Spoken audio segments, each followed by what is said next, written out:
Welcome to this video on solving the overlapping generations models, the OLG model, which is one of the canonical models in macroeconomics and therefore a model which it is good to be able to solve.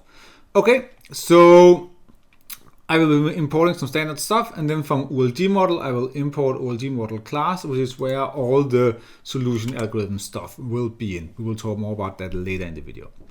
Just to begin with, let's just describe what the model actually is. So it's a model where time is discrete and indexed by t, so it's 0, 1, and so forth. In terms of demographics, the population is constant and life consists of two periods. You are either young or you're old. Households as young, they supply labor exogenously and they earn an after-tax wage. Exogenous labor is normalized to 1, so n equal to 1, and the after-tax wage is 1 minus the tax rate, tau w, times W, which is the wage, and then times the labor supply, which is N. Consumption as young and old are denoted by C1T for as young, and then C2T plus 1 as for the old. This is one period later because you're old after you're young. The after-tax return on savings is 1 minus R with tax on saving R, and then the interest rate R T plus 1. Utility is utility of consumption today, a CRA form, plus utility of consumption tomorrow. And here you can see there is a small typo here, right? So this should be a 2 there. And you discount that with a factor of beta. Then this is subject to that your savings in total, that will be your savings rate times your overall income as young. And your consumption as young, that will be 1 minus the savings rate. And your consumption as old, that will simply be all your savings plus what you earn after tax as a return on these savings. That's the households. For the firms, they rent capital at a rental rate RK and they hire laborers at the wage rate W. Firms have access to a production function, which is a CS production function, and profits are what you produce minus the wage bill minus the rental of capital bill. Then there's also a government. The government, they choose public consumption and they chooses the tax rates, and total tax revenue, that's the total return on the return that there is on capital and on government bonds, and then applied the tax rate, and then it's plus the tax, labor tax or the wage tax that is on the wage income. Government debt therefore accumulates according to that government debt today is, at the end of today, is 1 plus the interest rate on government debt at the end of yesterday minus what we get in taxes plus what we spent. And if you have a balanced budget, that implies that the government spending should be equal to taxes minus the interest payments that you have on your government debt. Capital in this model will depreciate with a rate of delta. That implies that we can get to a definition of the equilibrium, which is in these 7 steps. Households maximize utility, firms maximize profits. There should be no arbitrage between bonds and capital, so the interest rates the household face, that should be the rental rate minus depreciation, which will also be the return on government bonds. You shouldn't care about which of these two options you have for saving because they are the same in practice. The labor market should clear, so what households use for labor should be equal what the firms use for labor should be equal what the household supply of labor, which is 1.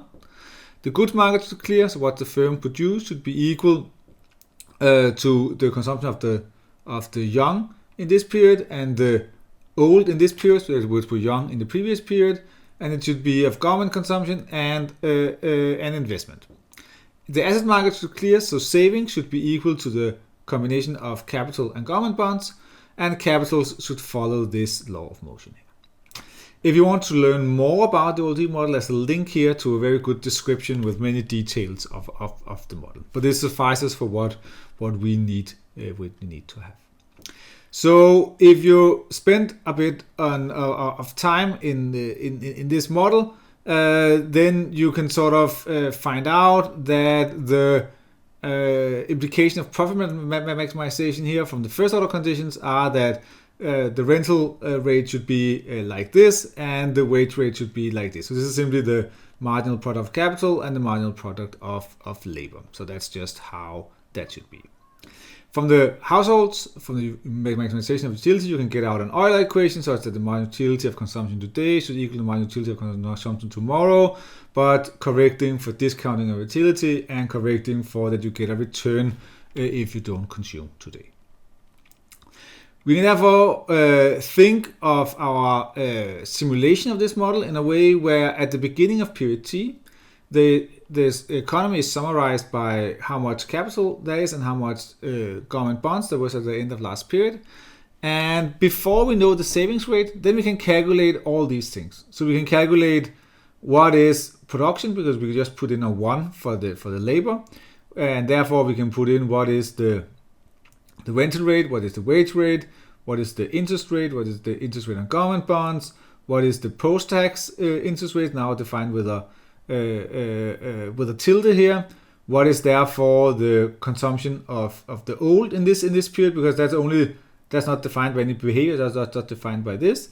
Therefore, we also know what is the total taxes, and we can therefore also find out what government bonds are in this way. So this we can all evaluate before we know the savings decision of the young households.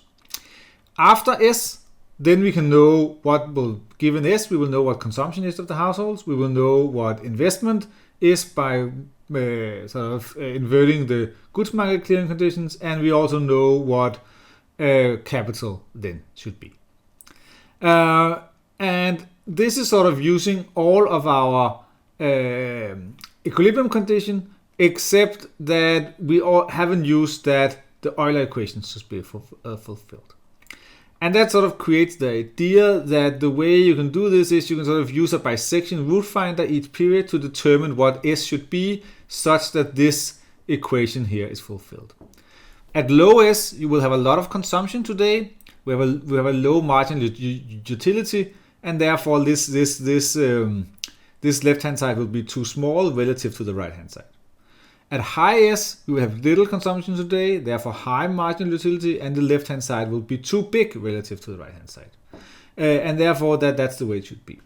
There is sort of a small technical thing here, which is a bit frustrating, that because we have government bonds in here, actually too low S might not be feasible if this is positive. So we will see that there's a small problem here. Note that there should never be any errors in this Euler equation because we have perfect foresight in this model, so you should always be exactly on the Euler equations. And there's no Born constraints. The similar things could also be a problem. I'm asking here whether all the requirements for the equilibrium is satisfied. You might not see this immediately, but if you go back to the definition and you sort of find out what are all of them, then I have used them in either this step or in this step, or it's the Euler equation. So that's sort of that works. You can sort of find out that in a test case, if you have that production is Cobb-Douglas, that's this theta is equal to 0, you have utility is logarithmic, sigma is equal to 1, and you have that there's no government. Then it can be proven that in the limit, then we will have that capital will go towards this number here. This will be the steady state level of capital. So let us first actually test that the code implies this. So the code here set up the model with some parameters and a simulation. It chooses Cobb-Douglas production function. It set the theta equal to 0. It set the sigma equal to 1. It sort of said that the government doesn't do anything, and then it calculates what this steady state should be, and it say this is the initial capital we will start with. Okay. Then we will need to solve this. So from OLD Modeler now import a couple of functions which we will be going through to explain what's going on. And let's start by making some guess of what savings should be. If I say this is savings, then I can sort of calculate my consumption decisions in terms of I know what capital and B starts out with. I therefore know what consumption of the old are to begin with. I can with this guess here, I can find out what the consumption of the young are, and then I can find out what the consumption of the old will be in the next period, and I can find out what the return is, and then I can evaluate the difference in the Euler equation and see what error there is in that.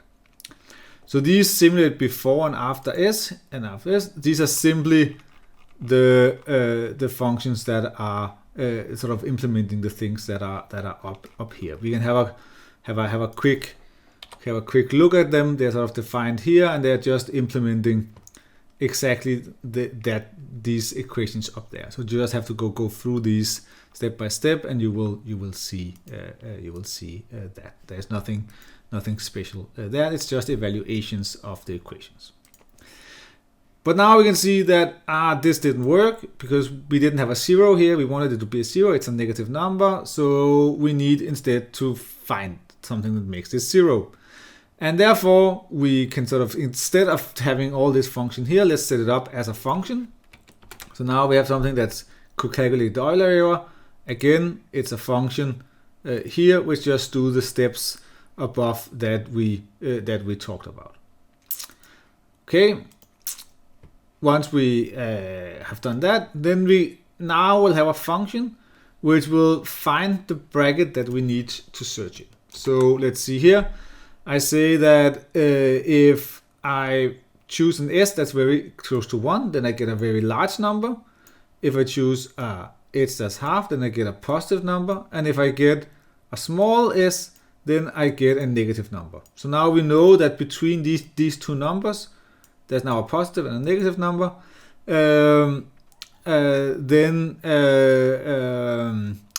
Then we will have to have an equilibrium in there, or we will have a place where the Euler equation is fulfilled with 0. That's the strategy of bisection.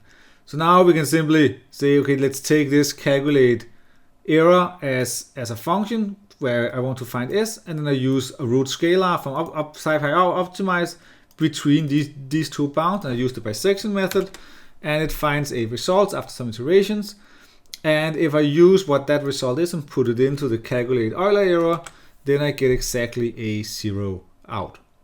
So that's basically the steps that I want to take. It's hard if I just guess, then I will not be able to find the Euler error where it's 0. But otherwise, I simply take and set it up as a function, find which bracket to search in, and then I sort of use a root finder to actually solve it. Okay, I can actually put this in as a whole function which does this not just in the first period, but in all the periods, and that's rather quickly done. I can sort of test that after I have run this, then in all the periods the Euler equation is 0, and that's what it is. And I can now plot and compare with the initial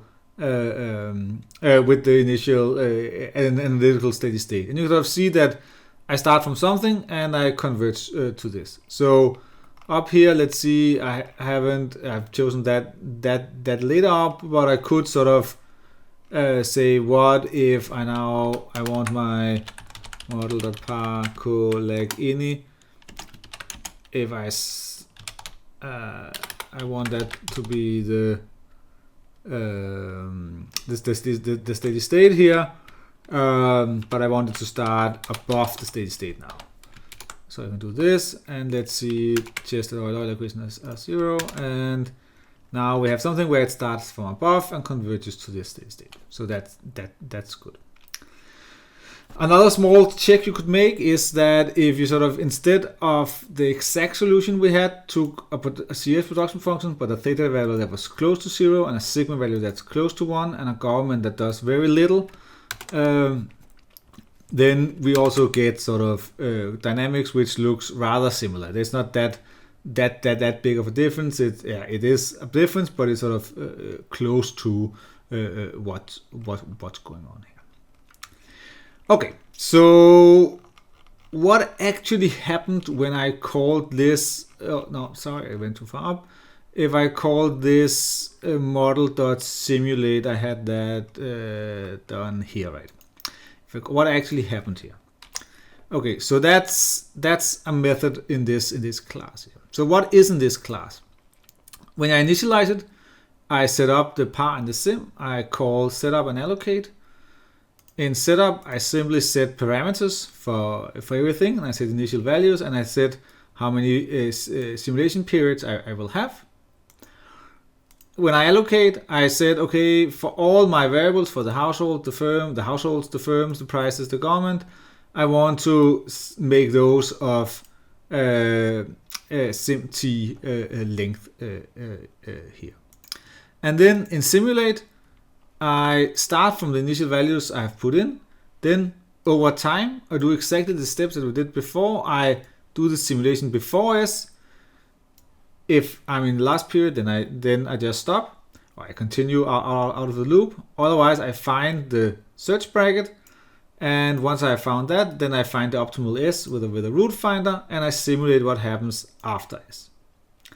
Okay, so now I have a bit more look into these. So in simulate before S, I should know what is my lagged values of K and B. I can calculate them in this way. Otherwise, I will set them.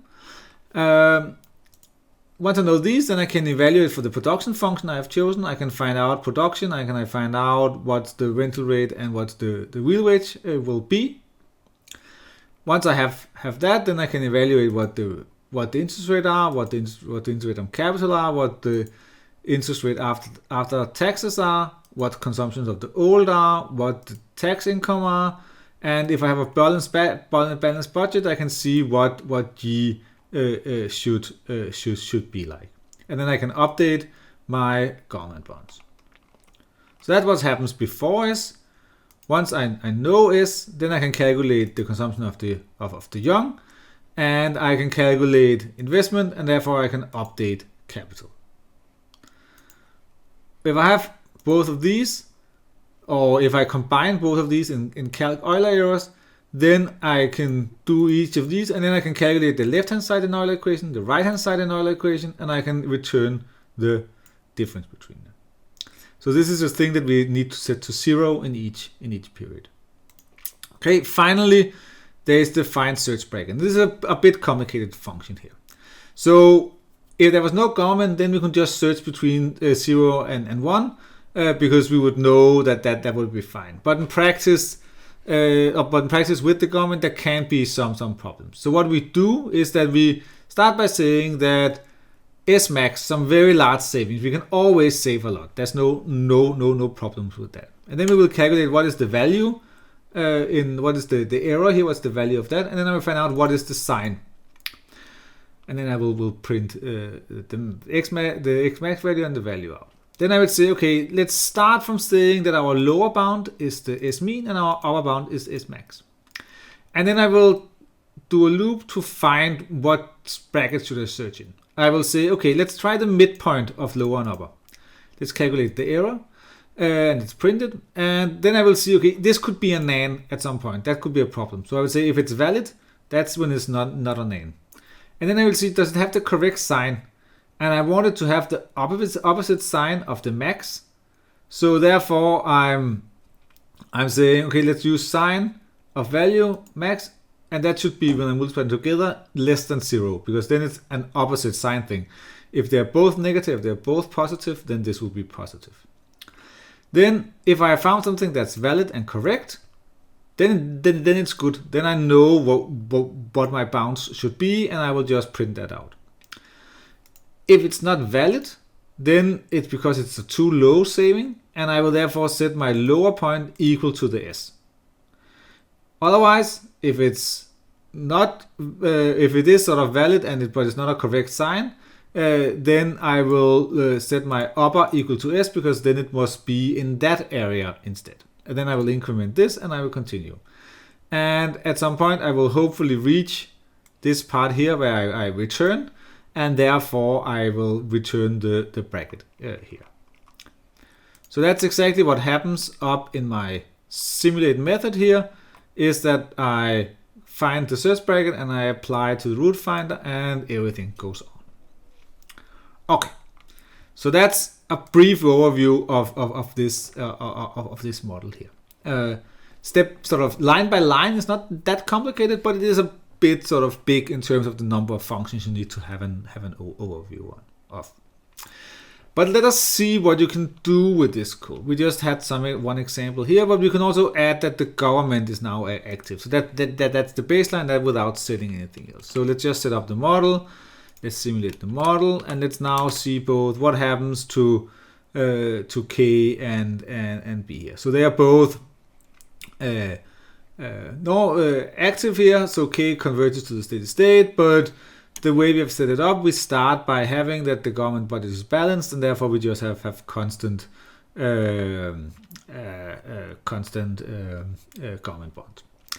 Now let's remember the steady state. We simply take that as the final period out here. And then let's say that we have a spending spree of 5% in 3 periods.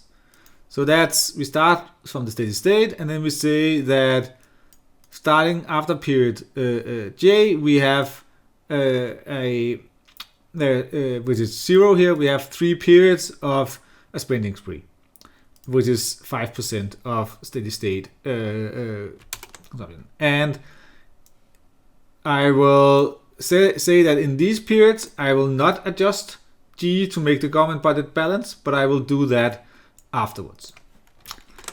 So in this way, we will get a solution where we will say that because now the government is spending a lot, then there are fewer resources for the households, and therefore they will consume a lot, but they will also save less. They will consume less and they will save less, and therefore capital will go down, but government bonds will go up, and therefore we get these dynamics here. In this model, we can also ask what happens, how would households react if the spending spree is, for example, 10 periods in the future. That's simply by setting this equal to 10. We can simulate the model, and we can see that nothing happens before we sort of get to these 10 periods ahead. And the reason simply is that the households here, they only care about what happens in their own life, and therefore something that's further out that has no effect yet. So that's sort of another kind of dynamics which are special to these overlapping generation models.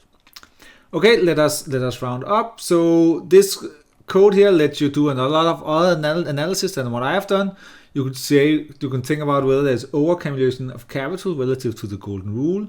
You could begin to calibrate this model to actual data in terms of the size of capital and government bonds and so on. You could think about generational inequality in this model, and you can actually also begin to think about whether there could be multiple equilibria. And that's something that's a bit more complicated, but if you go to a CS function, then that is possible. The link I had to a textbook coverage of this sort of goes into some detail of that. You can also extend the model in various ways, add population or technology growth, add more detailed taxes and transfers, make government consumption something that the households value, make labor zero supply endogenous, think about the households to some degree worry about the future beyond their own lives, to have a bequest motive, adds uncertainty on capital, add additional households, make more periods in the life cycle so it becomes more like a true life cycle model, and maybe have more than one dynasty, so there's some cross-sectional inequality dynamics. All these things could have been built on a code base that's similar to this. But thank you for this.